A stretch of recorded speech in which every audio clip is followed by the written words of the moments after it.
watching the news with me, Anubhuti Gaur. Let's take a look at what's making headlines. At a rally in Haryana's Charkhi Dadri, PM Modi hailed Haryana for making Beti Bachao, Beti Padhao a successful campaign. He said he felt proud of Haryana's achievements, especially the daughters. He also raked up the water sharing issue between Pakistan and Haryana. Modi claimed he would divert India's share to help Haryana's farmers in Kurukshetra. PM Modi took a shot at the Congress, saying that the party is always unhappy when the country is happy. Farooq Abdullah's sister Soraya and daughter Safia were detained during a protest against the abrogation of Article 370. The protesters included many prominent women activists and leading academicians.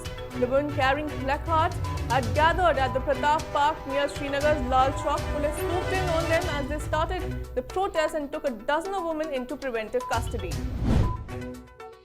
West Bengal Governor Jagdeep Dhankar said that he was subjected to humiliation at a Durga Puja carnival. He did not name anyone, but it was clear he blamed the Mamata Banerjee-led state government for the disrespect. Dhankar alleged that he was not seated on the main dais for the event and that he was not shown on TV even for a second.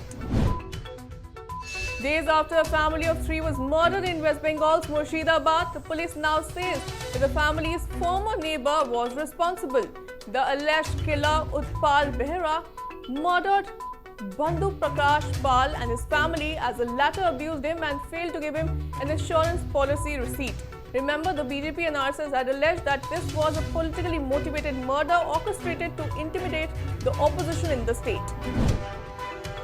Daily hearings in the politically sensitive Ram Janmabhoomi Babri Masjid land dispute are likely to end on Wednesday. Tomorrow will be the 40th day of the case and the hearings had originally been scheduled to end on October 17th, with the court expected to announce a verdict before the Chief Justice demits office on November 17th. The Bombay High Court Tuesday rejected the bail application of activists Sudha Bharadwaj, Arjun Ferreira and Vernon Gonzalez in connection with the Elgar Parishad case for their alleged links with the banned CPI Maoist. The activists were arrested by the Pune police on August 28, 2018. The court had last week reserved its order on the activists' bail plea. In October last year, a special court in Pune had rejected the bail application of Bharadwaj, following which she moved the Bombay High Court. The BJP pitched for 1 crore jobs in Maharashtra in its manifesto for the state. Apart from this major promise, it did not announce any other populist measures in this document. The 40-page manifesto titled Sampann, Samruddha and Samarth also states that the party will strive to ensure Bharat Ratna is conferred on Mahatma Jyotiba Phule, Savitribai Phule and Veer Savarkar.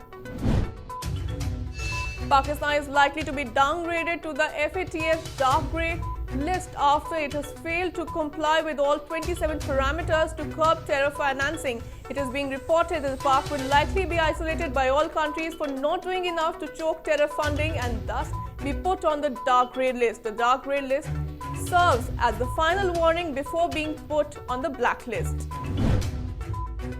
That's all in this bulletin. Thanks for watching. The news and updates will continue on the other side.